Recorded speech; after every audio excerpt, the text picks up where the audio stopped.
Hello दोस्तों, नमस्कार। आप सभी दोस्तों का आपके अपने चैनल मैथ्स इन ईजीवी में आपका स्वागत है। जैसा कि आपको पता है, इस समय आप लोगों के मैथ्स इन ईजीवी चैनल पर आरआरबी ग्रुप डी के लिए मैथ्स की क्लास लेके आता हूं, जो कि आपके एग्जाम पॉइंट ऑफ व्यू से मोस्ट इंपॉर्टेंट है। तो इसमें आज मैं आप लोगों के लिए 8/1/2026 शिफ्ट 1 का क्वेश्चन, जो आपके एग्जाम में 100% आ सकते हैं, वो क्वेश्चन मैं आपको इसमें कराने वाला हूँ। मतलब कि आपके PYQ पेपर से आपकी मोस्ट इंपॉर्टेंट क्वेश्चन इसमें मैं लेके आया हूँ, जो आपके 100% एग्जाम पॉइंट ऑफ व्यू से मोस्ट इंपॉर्टेंट है। तो चलिए हम देर न करते वीडियो को स्टार्ट करते हैं। तो अगर आप लोग चैनल पर नए हैं तो चैनल को सब्सक्राइब करके बेल आइकन जरूर पे क्लिक कर लें, जिससे कि आने वाली सारी वीडियो आपको मिलती रहे। और मैं आपको एक बात बता दूं, आज एक भाई हमारे कमेंट किए थे कि जैसे कि मैं जो आंसर लेके आता हूँ, दिखा के ले आता हूँ ये आंसर, उनका कहना ये था कि आप केवल क्वेश्चन लेके आइए। उनका कहना यह था कि आप केवल क्वेश्चन लेके आइए, सॉल्व कराइए। ये जो जैसे क्वेश्चन है, इसका आंसर वो बोले भाई साहब कि आंसर आप इसका मत ले आइए। तो इसमें मैं आपको बता दूं, जैसे इससे क्या होता है, इसको लाने में कोई दिक्कत नहीं है।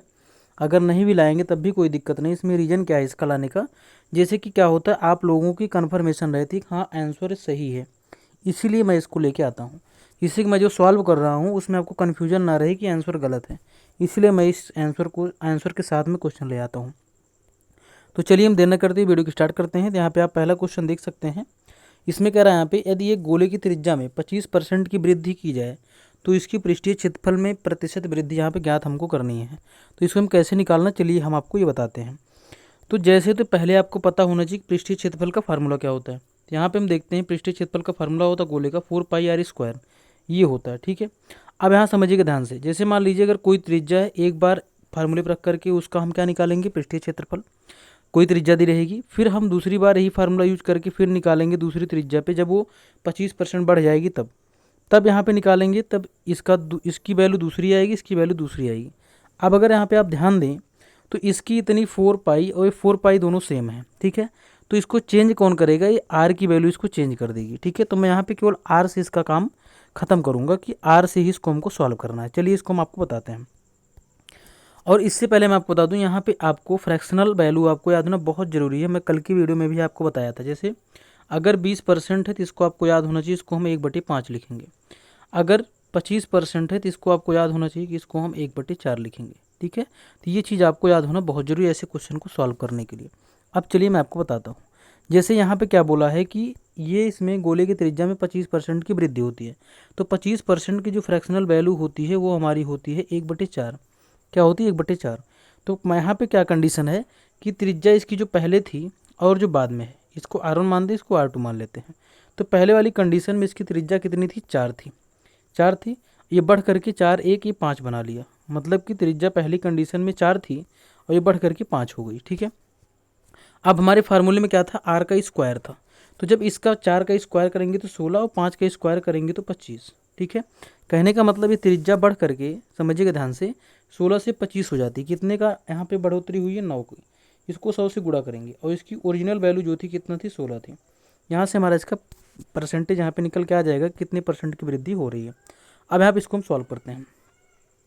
4 चौके 16, 4 दूनी 8, 4 पंचे 20, ये हो गया। अब यहाँ पे 25 नवैया 225, कितना हो जाएगा, 225। इसको 4 से हम यहाँ पे भाग करेंगे तो हो जाएगा 4 पंचे 20, 4 छंगे 24, 4 पंचे 20, 4 छंगे 24, 4 दूनी 8, 4 पंचे 20, मतलब कि 56.25। कितना हो जाएगा, 56.25%। इस क्वेश्चन का बिल्कुल राइट आंसर यहाँ से हो जाएगा। 56.25% इसका बिल्कुल राइट आंसर यहाँ से हो जाएगा। इसी के साथ हम आगे चलते हैं। अगला क्वेश्चन क्या है, इसको देखते हैं।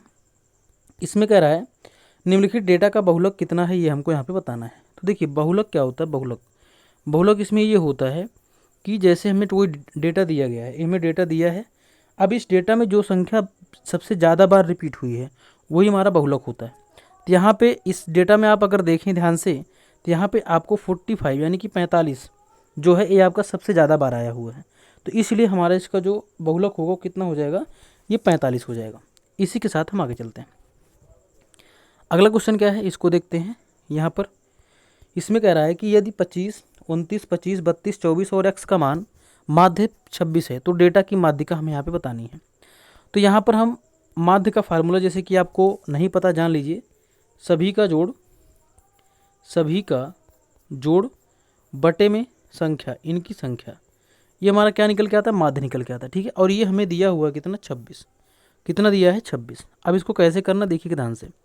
सभी के जोड़ का मतलब क्या है, सभी के जोड़ का मतलब है कि इसमें जितनी संख्याएं दी गई हैं सबको हमें जोड़ना है, ठीक है, सबको जोड़ना है। कैसे देर देखिए, क्या लिखेंगे, 25 प्लस 29 और प्लस 25 प्लस 32 प्लस 24 प्लस 24 और प्लस x, ये हो जाएगा। बटे में पूरी संख्या कितनी, 1 2 3 4 5 6 संख्या हमारे पास टोटल है। और बराबर में इसकी टोटल वैल्यू कितना है, मतलब जो माध्य में दिया गया है 26 दिया है, कितना दिया है, 26 दिया है। अब इसे हम सॉल्व कर लेते हैं। ये 5 9 5 14, 9 5 14 5 19, 19 2 21, 21 4 25, ये हो गया 25 के 5 हासिल 2, 2 2 हासिल 4, 2 6 2 8 3 11 2 13, 135, 135 बटे में 6 और प्लस में x भी है।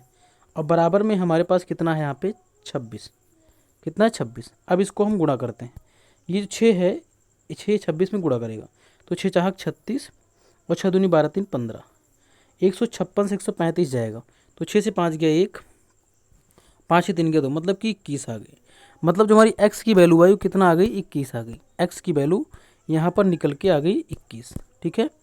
अब अगर x की वैल्यू 21 आ गई, अब देखिए ध्यान से, तो अगर यहाँ पे हम 21 रख लेते हैं, 21 यहाँ पे, ठीक है, यहाँ पे हमने यहाँ पे रख लिया 21, यहाँ पे थोड़ा सा सेट हैंग हो रहा है, इसको हम यहाँ पे हमने रख लिया 21, ठीक है, हमारा 21 आ गया।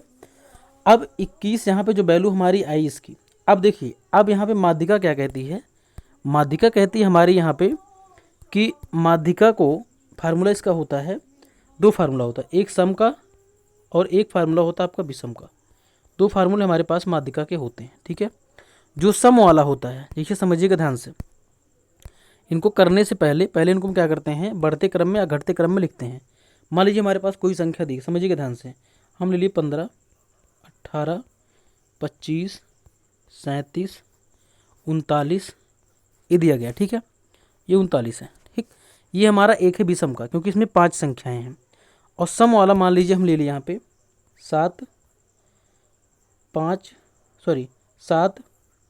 8 15 25 26 52, ये ले लिए, 1 2 3 4 5 6, 6 हो गया, ठीक है। अब देखिए हमें क्या करना, हम इसमें समझाने के वाले हैं आपको कि सम विषम में हमें करना कैसे।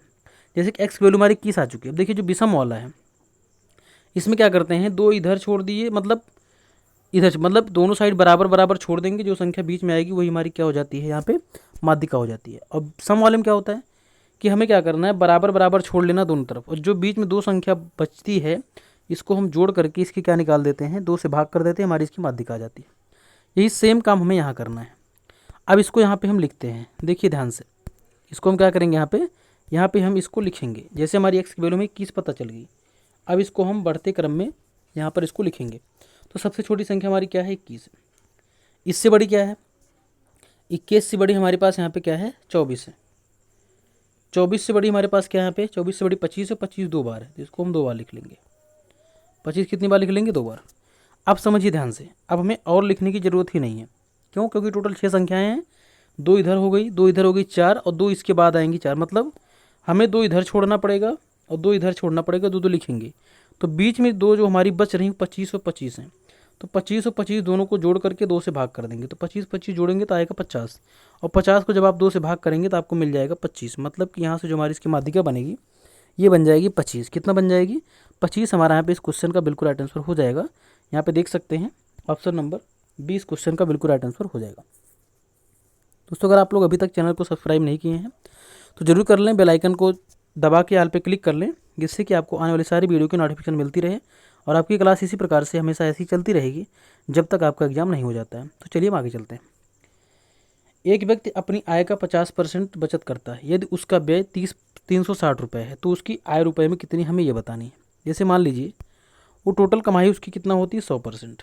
भाई अगर 50 वो आय का बचत करता है, 50% अगर बचत कर रहा है तो 50% ही तो खर्च कर रहा है, तो उसका खर्च कितना है, 50%। और ये जो 50% हमें खर्च है हमारा, ये 360 के इसके बराबर है। कितने के, 360 के बराबर। अब समझिएगा ध्यान से, अगर ये हमारा 50%, अगर हमारा 50% 360 के बराबर है तो कोई वैल्यू हमारी टोटल होती है 100%। तो हमें वैल्यू कितनी की निकालनी है? 100% की। तो 1% की वैल्यू हमारी क्या हो जाएगी? 360/50। तो हमें 100 की निकालनी है तो इसको हम 100 से गुणा कर लेंगे तो हमारा आ जाएगी 100% की। 50 दूनी 100 और 36 दूनी 72, मतलब कि टोटल वैल्यू हमारी हो जाएगी इसकी 720। कितना? 720 इसका जो थी वो अर्निंग थी, यानी कि टोटल कमाई थी। ठीक है, तो इसी के साथ हम आगे चलते हैं। अगला क्वेश्चन क्या है इसको देखते हैं। इसमें यहाँ पे कह रहा है, यहाँ पर इस क्वेश्चन में कह रहा है कि रूट में दो वैल्यू हमारी यहाँ पे रूट में दी गई हैं। एक मिनट दोस्तों, थोड़ा सा पानी गिर गया इस पर, थोड़ा सा इसको हम साफ़ कर लेते हैं।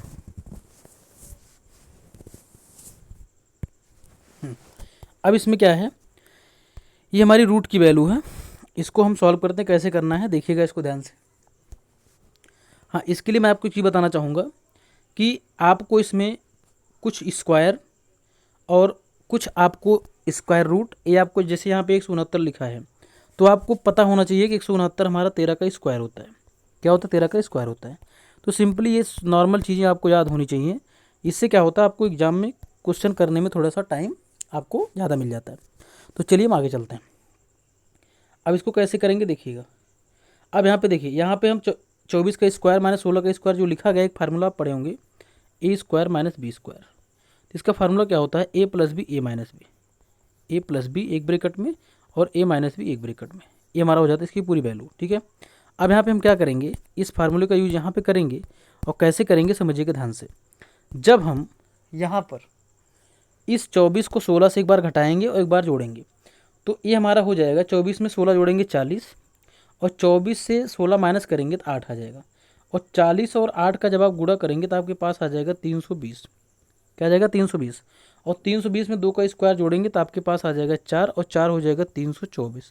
क्या हो जाएगा? 324। और 324 हमारा क्या होता है? 18 का वर्ग होता है। क्या होता है? 18 का वर्ग होता है। अब यहाँ पे ये जो हमारे स्क्वायर पूरा इतना लगा हुआ है, इसकी पूरी वैल्यू निकल के आ गई 18। कितना आ गई? 18 आ गई। इतना मैं आशा करता हूँ कि आपकी समझ में आया होगा। अब अगर इसकी वैल्यू हमारे पास 18 आ गई है, समझिएगा, हम यहाँ पे लिखते हैं इसको, ये रूट इतनी पूरी की वैल्यू हमारे पास आ गई 18। ठीक है, प्लस, ये प्लस हो गया। अब इसके बाद यहाँ पे क्या करेंगे, यहाँ पर अब उसी तरीके आपको इसको सॉल्व कर, जैसे देखिए अब यहाँ पे हो जाएगा ये 2 का स्क्वायर 4 और 3 का स्क्वायर 9, ये हो गया। और प्लस में ये कितना हो जाएगा? 169 का अंडर रूट यहाँ पे निकालना, आपको 13 आ जाएगा। क्या आ जाएगा? 13। ठीक है, अब यहाँ पे सिंपली आपको क्या करना है, अब इसको आपको सॉल्व कर लेना है। ठीक है, इसको आप गुणा करके जोड़ के आप इसका वर्गमूल निकाल देंगे, फिर दोनों को जोड़ करके पूरे का वर्गमूल निकाल देंगे। यहाँ पे आपको इसका आंसर ये मिल जाएगा। इसी के साथ हम आगे चलते हैं। अगला क्वेश्चन क्या है इसको देखते हैं। इसमें कह रहा है यहाँ पे, एक स्टोर घरेलू सामानों पर 5 खरीदें 16 मुफ्त पाएँ ऑफर दे रहा है। स्टोर द्वारा दी जा रही शुद्ध छूट यहाँ पे प्रतिशत कितना है, ये हमें यहाँ पे बताना है। तो यहाँ पे देखिए, पहले तो हम छूट वाली वस्तु देखते हैं। अगर तो मुफ्त वाली 16 है, यानी कि छूट वाली वस्तु हमारे पास कितनी? 16 है। और कुल वस्तु हमारे पास कितना है? कुल वस्तु कितना है? 16 5 21 है। कितना? 21 है। अब हम छूट पहले देखें कितनी, 16 की। छूट कितने की? 16 की है। इसको 100 से गुणा करेंगे और टोटल वस्तु कितनी हमारे पास? 21 है। इसी को हमें यहाँ पे सॉल्व करना है। अब 16 21 16, ये हो गया हमारा 1600। 1600 को हमें 21 से भाग करना है। 21 आप इसको भाग करेंगे तो आपको यहाँ से मिल जाएगा 76.19%। आपको यहाँ से बिल्कुल राइट आंसर इसका हो जाएगा। इसी के साथ हमारा अगला क्वेश्चन इसको देखते हैं। यहाँ पे कह रहा है, यहाँ पर ये कह रहा है, एक चुनाव में कुल मतदाताओं में से 70% मतदाताओं ने मतदान किया। इनमें से 60% मतदाताओं ने उम्मीदवार एक्स को और शेष मतदाताओं ने उम्मीदवार वाई को अपना मत दिया। यदि उम्मीदवार वाई को 8400 मत मिले तो पंजीकृत मतदाताओं की कुल संख्या पे कितनी है? अब देखिए ध्यान से, हम मान लिए कि टोटल जो है वो 100 हैं। टोटल कितने हैं? 100 हैं। ठीक है, अब जो मत देने वाले हैं, ये देने वाले ये कितने हैं? 70% ये मत देते हैं। ये है, ठीक है, ये 70% मत देते हैं। तो 100 का 70% 70 ही होगा। ठीक है, अब फिर यहाँ पे कह रहा है, इनमें से 60% मतदाताओं ने उम्मीदवार एक्स को दिया। एक्स का निकालते हैं। अब देखिए, इनमें से का मतलब है ये 70 जो दे रहे हैं, इनमें से 60% एक्स को देते हैं। और एक्स का हमको मतलब ही नहीं, सीधा वाई का लिखते हैं। क्यों लिख रहे हैं भी हम आपको बता रहे हैं, क्योंकि हमें वाई की वैल्यू दिया गया है। तो अगर यक्स 60% मतदाताओं ने उम्मीदवार एक्स को दिया और शेष मतदाताओं ने उम्मीदवार वाई को दिया। 1 मिनट। तो अब अगर 60% दिए यहाँ पे एक्स को और शेष दिए वाई को, तो ये हमारा 100% के बराबर इसको मानेंगे। तो अगर 60 दिए यहाँ पे एक्स को तो 40 दिए वाई को, तो 70 का 40% हमारा आएगा 28। तो वाई 28 दिए हैं किसको, वाई को, और ये 100 पे 28% के बराबर होगा। तो 28% लोगों की वैल्यू है हमारे पास 8400। अब इसको यहाँ पे हम लिखते हैं, समझिएगा ध्यान से। 28% लोगों की वैल्यू हमारे पास कितना है, 8400। तो अगर 28% लोगों की वैल्यू हमारे पास 8400 है तो हमें वैल्यू कितने की निकालनी, 100% की। तो सिंपल से हमें क्या करना है, 8400 को 28 से भाग करना है, 100 से गुणा कर देना है। यही हमें यहाँ पे करना है। अब ये हमारा 28 3 84 होता है, ये हो गया 300 और 100 से गुणा कर देंगे इसको, तो हमारे पास आ जाएगा कितना, ये आ जाएगा 30,000। कितना, 30,000। इस टोटल जो है पंजीकृत ऑटो की संख्या कितनी है, 30,000 है। ठीक है, इसी के साथ हम आगे चलते हैं। और दोस्तों जो क्वेश्चन आपके समझ में ना आए उसको आप कमेंट बॉक्स में जरूर बताइएगा कि क्वेश्चन हमारे समझ में नहीं आया, तो क्वेश्चन हम आपको फिर से कराएंगे। एक वर्ग का क्षेत्रफल 1521 सेंटीमीटर स्क्वायर है, इस वर्ग का परिमाप सेंटीमीटर में बताना है। तो वर्ग का क्षेत्रफल जैसे कि आपको पता है कि ये होता है भुजा स्क्वायर। क्या होता है, भुजा का वर्ग। तो ये हमें दिया हुआ है बराबर में, ये दिया है 15.21 ये दिया हुआ। ठीक है, तो अब यहाँ पे भुजा हम निकालेंगे। अब हमारा परिमाप क्या होता है, 4 गुणे भुजा। क्या होता है, 4 गुणे भुजा। तो जब यहाँ पे हम इसका वर्गमूल, इस स्क्वायर इधर के रूट निकालेंगे तब हमारी भुजा आएगी, उसको फिर 4 से गुणा कर देंगे तो हमारा इसका परिमाप आ जाएगा। तो वर्गमूल निकालना पड़ेगा हमें किसका, 1521 का। सिंपल आपको क्या करना है, ये 3 त्रिक का 9, कितना हो गया, 3 त्रिक का 9, ये 6 आ जाएगा, 21 पॉइंट यहाँ लग गया, 3 जोड़ देंगे ये 6 हो जाएगा। अब यहाँ पे कितना हो गया, 9 9 81, 9 6 54 66 2 9 12, मतलब कि 3.9। इसकी वैल्यू कितना आ गई, 3.9। मतलब कि इसका सोल्यूशन जो हमारा आया भुजा का वो आया 3.9। कितना, यह है 3.9। ये परिमाप निकालना 4 से गुणा करेंगे, तो 4 9 36, 4 3 12 3 15.6। इस क्वेश्चन का बिल्कुल राइट आंसर यहाँ से हो जाएगा। तो मैं आशा करता हूँ कि वीडियो आपको अच्छी लगी होगी। तो वीडियो अगर अच्छी लगी तो चैनल को लाइक कीजिएगा, और अगर आप लोग अभी तक चैनल को सब्सक्राइब नहीं किए जरूर कर लें, जिससे कि आपको आने सारी वीडियो आपको मिलती रहे। और इसी तरीके से आपके PYQ पे बेस्ड सारे इंपॉर्टेंट क्वेश्चन मैं कराता रहूँगा, जो कि आपके एग्जाम पॉइंट ऑफ व्यू से मोस्ट इंपॉर्टेंट होते हैं। तो आज के लिए इतना ही, बाकी मिलते हैं नेक्स्ट वीडियो में। नमस्कार।